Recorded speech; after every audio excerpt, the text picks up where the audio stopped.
please welcome Hannah Parvaz to the virtual stage. Hello.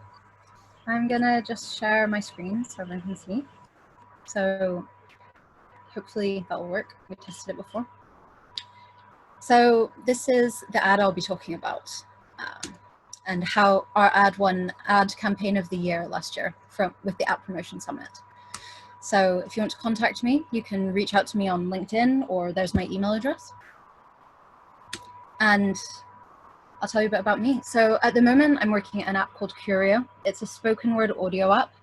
We're subscription based, and we work with different publications like The Guardian, The Financial Times, The Washington Post, The Economist, and so on. And we basically select the best of their writing and narrate it so you can listen to it. A little about me. I won App Marketer of the Year last year, which was a huge honor. And I got into apps and tech by way of the music industry, my first love. And I've been working in apps since 2014, with my last 2 years being at Curio.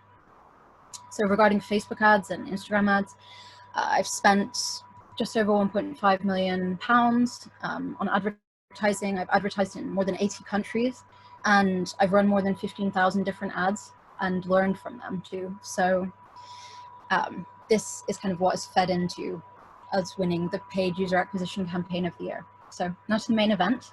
How did this one simple ad, this creative, win the ad campaign of the year? So though it might just look like an image with a bit of text on it, a lot of learning and iteration went into this. And I want to tell you about how to use your product, your audience, and experimentation to create a winning ad campaign. So, let's just start with the basics. Understanding your app. It's going to be hard for you to create an ad campaign that works well and performs well if you haven't spent a lot of time refining your product.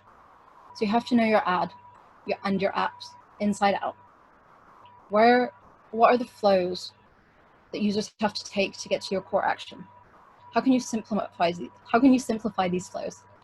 Make sure that you know the drop-off rates at each stage of your funnel or loop. So with your analytics platform, or even with your database, you should be able to pull out these numbers and create funnels so that you can look at the different stages where your users are dropping off. I always find it personally easiest to start as high up the funnel as possible and optimize there, or when you're looking at the drop-off rates, try and optimize the areas with the highest drop-offs. So the further up the funnel you are, the more zoomed out you are, and the more people you're reaching at this stage.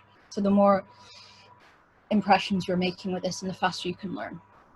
You might even want to start off with a click to install campaign on the App Store or Play Store listing, which will mean focusing on education and comprehension so that your users go into your product warmer. And remember just that a 1% lift on, let's say, click to install will have a bigger impact than a 1% lift on anything after install, because there are more users going into that. So getting your tracking in place. Don't underestimate ever how useful Facebook's pixels and conversion tracking is and are. It's definitely easy and normal to struggle with getting these just right, and I definitely have. And I mean, as these products are continuously updating their SDKs, you continuously have to update with them. So having these pixels and conversion tracking in place are completely free and are a good first place to start if you don't necessarily have a budget for an analytics platform or a BI tool. So other than being able to measure the impact of how your ads are performing, these app conversions and ad conversions allow you to optimize farther down the funnel. So you can see here, you can do app installs. Well, you can do link clicks, app installs, app events, and then when you're a bit farther along, you can do value. But it's just some examples of app events that you'd be able to optimize for a purchase, which would be like an actual payment event. Initiate checkout, which would be perhaps getting to the point before payment, but not actually going through with that payment. Complete registration or subscription. And then finally, just make sure that before you start any ad campaign, you know how you're going to measure success. So do you want to direct people to your app store to test different versions of your listing and work out how you're going to optimize these? Do you want to get more purchases? Do you want to get more signups, or do you want more installs so that you can try and boost up your organic lift? So make sure that you outline these before you start advertising. And then once you're going on with your advertising, you have to just make sure that you're using creatives that are helping you get to that point, and that you can continue to use creatives for different aspects and different parts of the funnel as you're going. So with your users, I can't stress how important it is to speak to your users. You would be surprised at how many startups aren't doing this simple thing.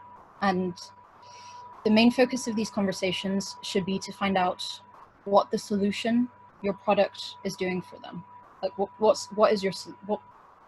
are you fixing for them? Why do they choose you? And what would they be doing without you? How can you tap into that more? This is your sweet spot.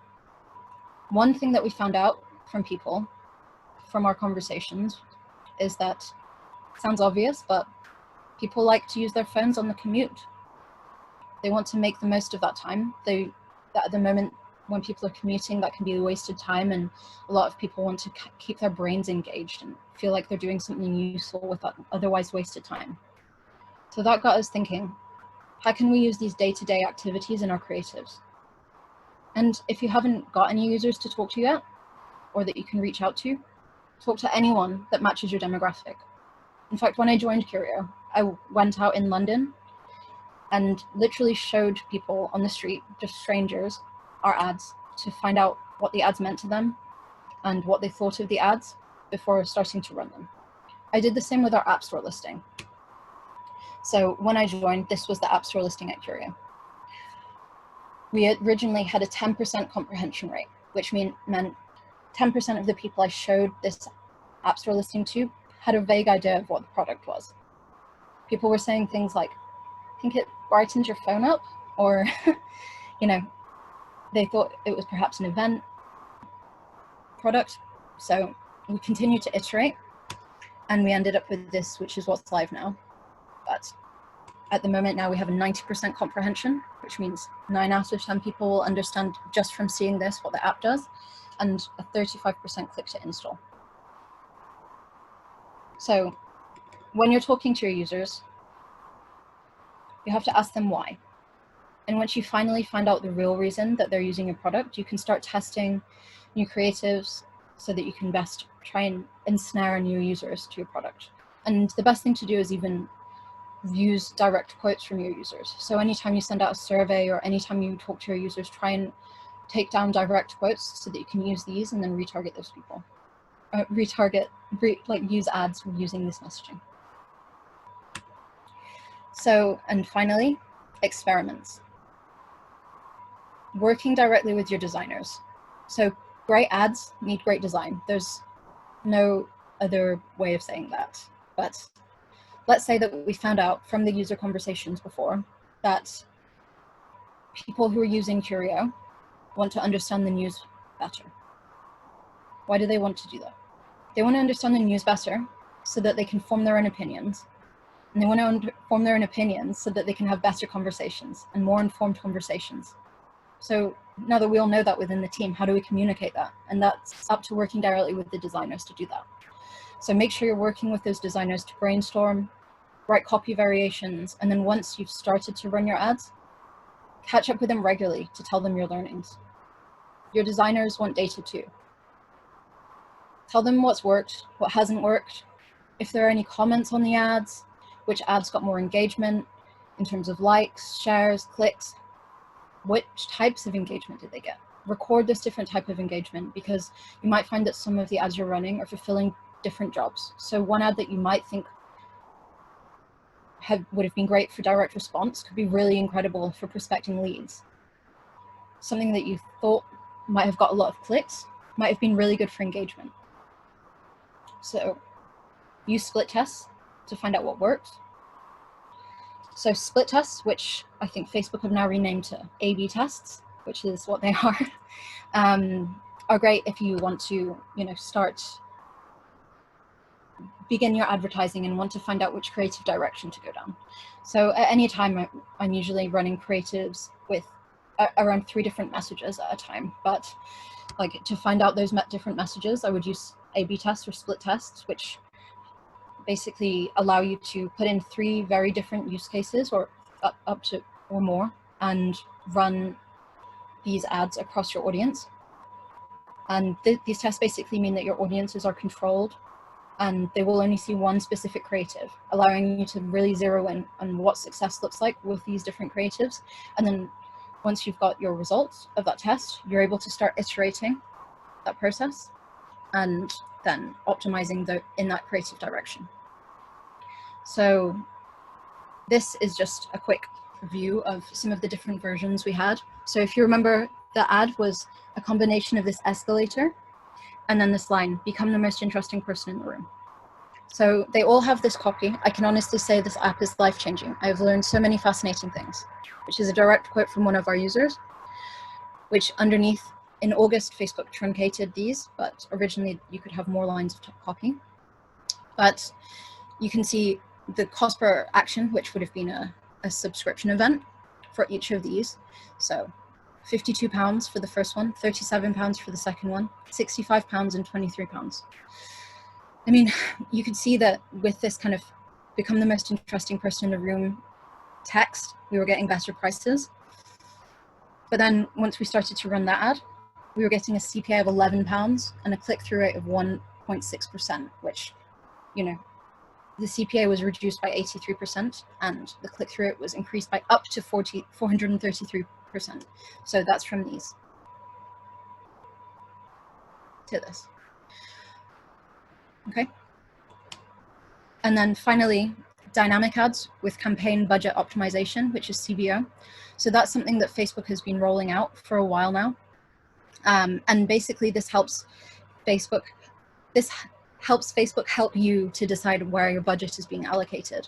So previously you would allocate money into a specific ad set, but that would mean that that ad set might be underperforming, but spending more because you're restricting money from another ad set, which might be, you know, a different lookalike audience within the same geography.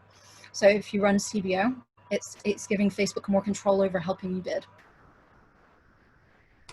And that's everything. If you have any questions, we have a box, I think. So just let me know, and otherwise get in touch. I'm going to stop sharing now. Great. Thanks, Hannah. That was great. Really appreciate you sharing some data as well. It's always good to see. And yeah, if anyone has, we've got 50 people online, so if anyone's got a question for Hannah, yeah, leave it in the Q&A box. We've got a little bit of time for questions. Hi, Monica. Yeah, we will be showing the replay, if that's all right with Hannah. So one question I have is, what impact have you seen on your you know, if you can share this on sort of your metrics and KPIs with the impact of the pandemic and the C word. You know, people were talking about CPMs fell, and others said, well, that didn't last long. You know, how did you see that sort of evolve over the last, where are we, March, April, May, June, 3 or 4 months? I've lost track. Yeah. In terms of our ads, you mean?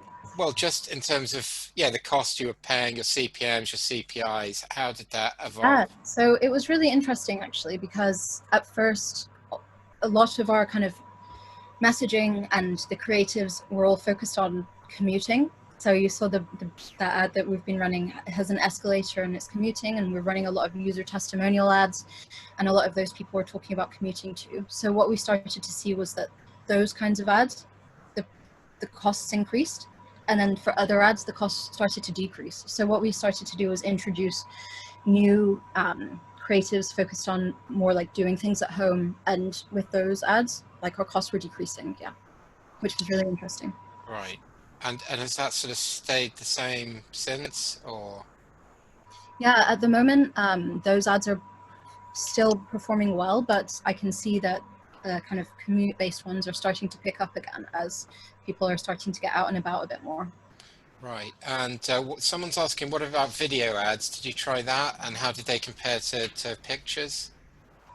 So video ads are, I mean, they're good for a lot of different things. So for example, video ads, you can do a lot of retargeting for these people who have watched these ads.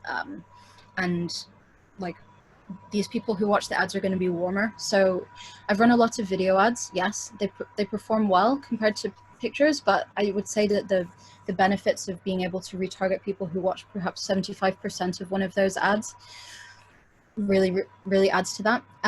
One thing that I spoke about in my talk last year was that having just small animations on a picture, like if it's a graphic, for example, that you've made and you can slightly animate that, that has reduced prices dramatically for me in the past. So, yeah. And Imogen Webb is asking, how would you recommend someone starts this at a very basic level with limited time and money? So if I was having limited time and money and at a very basic level, I would say starting to kind of run. I mean, I wouldn't first of all start doing ads initially at that point. I would try and start writing content and building up like your content portfolio first. And then what you can do is start posting that organically and then retargeting ads to the people who viewed that. Because these are people that are going to be warmer. That's if you have really limited money. And then Do you mean, sorry, blog posts and yeah, yeah. exactly. So if you can do a like blog post and then retarget people who've been onto your blog post or your website with kind of a direct response ad, then you're going to get warmer leads automatically, compared to running, you know, some brand awareness video campaigns, which won't necessarily have like a quick impact. And Sophie is asking, how does this fit into your wider campaign? You know, do you run on any other channels? What percent, you know, how much of your activity is paid social? Yeah, so at Curio, the majority of our paid budget, like our paid user acquisition budget is paid social. So we've tried a lot with, you know, Google search and UGC, but I mean UAC, but they haven't performed as well for us at Curio at the moment. I would say if you have a kind of a more well-known brand, like if you're Coca-Cola or something, then like universal app campaigns are going to work a bit better because you already have that awareness. But this activity fits in. We're doing at the moment a whole spectrum of different ads, from, you know, prospecting leads to retargeting people who visited the website to, you know, retargeting people who've installed the app and not done actions that we want to do, and so on. So Got it. And Monica's asking, well, how much would you recommend spending a day on a social campaign, and how long can you run an ad for before you have to refresh it? I mean, that's a really hard thing. It's like, how long is a piece of string? That Become the Most Interesting Person in the Room ad with the escalator, we've been running that ad for 1.5 years, and there have been times where we've switched it off and switched it back on again we've maybe switched it off for a month or something, but that one still hasn't started to saturate. So like, one thing that you'll find is that when you have a specific conversion event that you're optimizing based on, your conversion event will learn your best performing creative, and then that will kind of always be good performing for you if you've had it running for long enough. So what you have to then do is run split tests to try and get learnings on other creatives and try and go down other angles. And then I don't really know what you mean by what would you say about spending a day on a campaign? Is that how long it should take? Or I think there's just an idea of budgets, you know, how much, yeah. Yeah. Oh, how much would I spend a day? Yeah. Sorry. Yeah. I mean, it varies with different clients I've worked on. Like, some of them are spending like, and at different companies I've worked on, I've worked with as little budget as like £1,000 a month, £1,000 a month.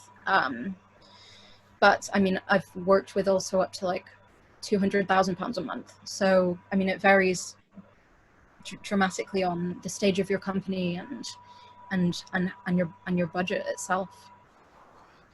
And someone is asking, well, when you're talking about social ads, you know, which platforms are you talking about? Are you just doing, you know, Facebook? Are you also adding in Instagram? And what about, you know, some of the others, the TikToks and the...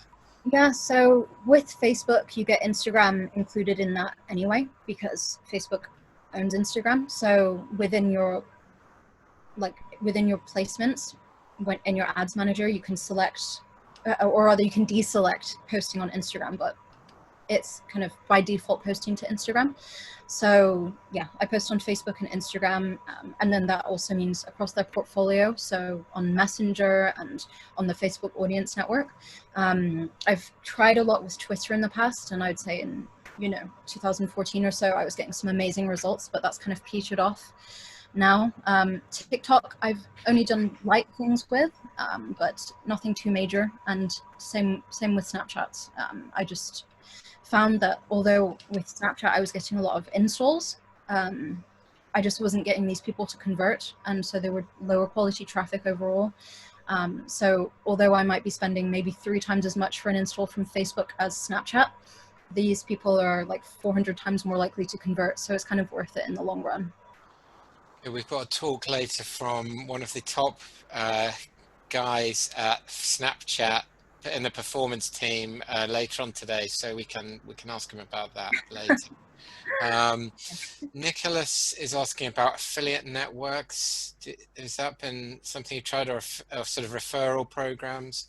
Affiliate networks and referral programs, we're working, I've worked a lot on those in the past, and at my last company in particular, we had like 40 or 50% of all of our acquisition was through referral, because I was working at an app where you, in the UK, you could go out to a bar and get a free drink, and that was it, no cost to you. But one of the benefits of it was if you refer someone, then you both get an extra free drink. And this was just like wildfire. And so it's a bit harder to kind of tap into something like that when it's a purely digital platform. But at the moment, that's what we're working on, and hoping that will, become like a huge portion of our acquisition. Great. Okay, well, we're about to sort of hit time, and we've got another talk shortly after this. We'll be talking App Store optimization. So we're covering the full range of channels today. We've had a great talk from Hannah on paid social, and next up we've got an interactive workshop talking App Store optimization, so better go and get ready for that. But I want to say big thank you to Hannah for joining us today, and yeah, always really insightful, and glad you've managed to do London, Berlin, and now our virtual USA event, and yeah, really appreciate you taking part. Thank you for having me. It's been really fun. And if anyone wants to reach out, please do. I'd love to help answer your questions. Right. Okay, thanks Hannah. Cheers. Bye-bye. Bye.